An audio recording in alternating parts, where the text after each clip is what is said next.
That's the mortuary attendant. Thank God. Thank God. Hey.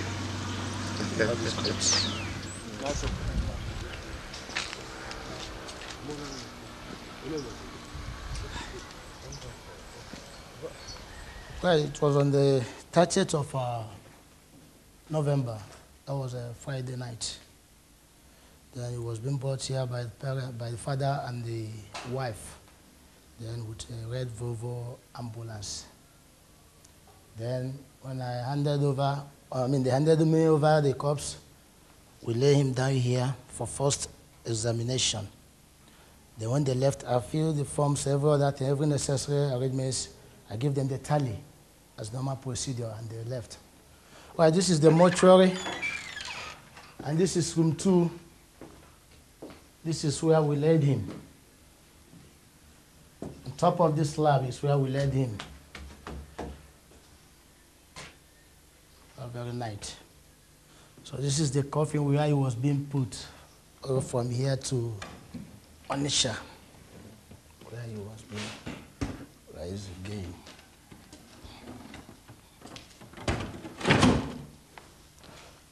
These are the piece of cotton wool that we used to close your stocking nose. Stockings for your leg, and the hand gloves that we used to close your. And during the day, that was the day of every Sunday. This is where he was being laid down, all the way from here to Onisha.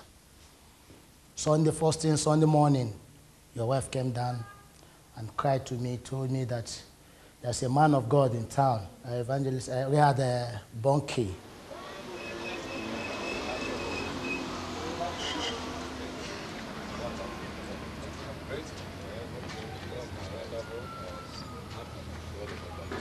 Well, it's shocking.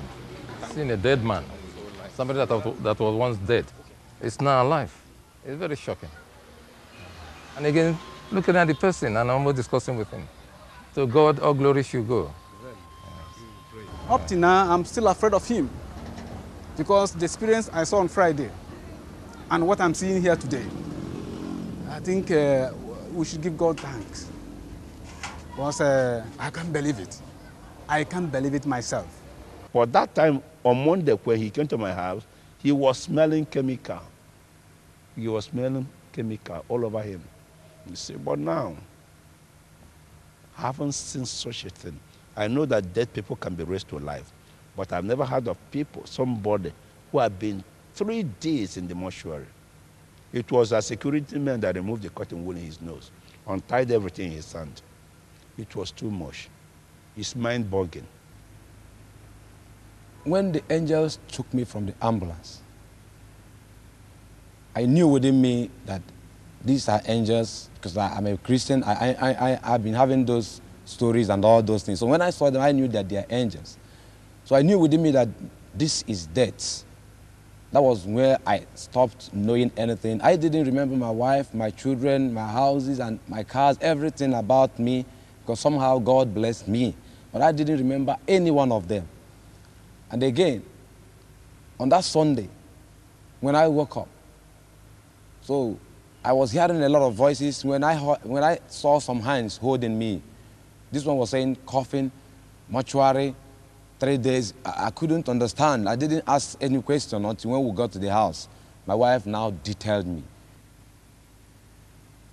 Anyway, I told my wife that starting from this moment, as long as this heavenly race is concerned, if I hear, hey, I will lock myself in a toilet. When the noise is stopped, I will come out because I'm not ready to miss this heaven. That's what I told her, because I'm not ready for any other problem.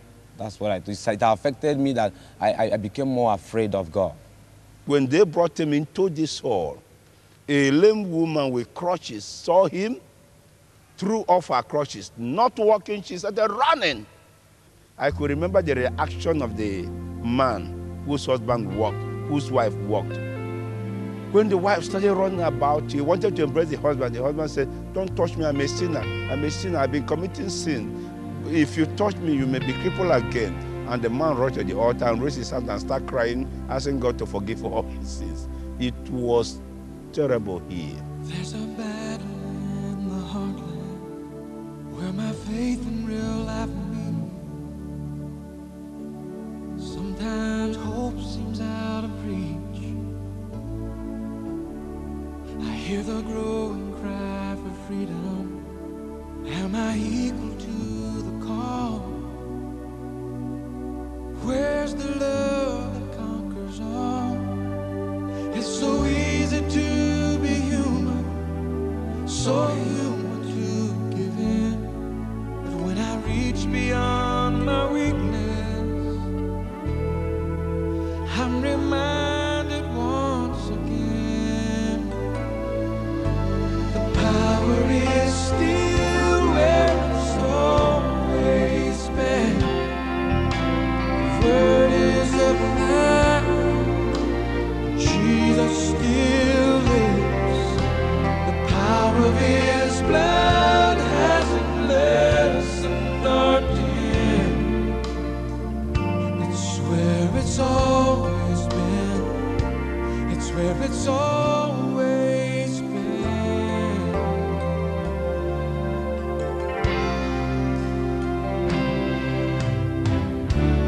Where's the passion for the mission? Where's the fervor of our faith? Where's the evidence of grace? Where's the love that finds compassion in the sea of human need? Where's the truth that sets men free? In a world that holds no answer, every heart will someday find that everything they've longed for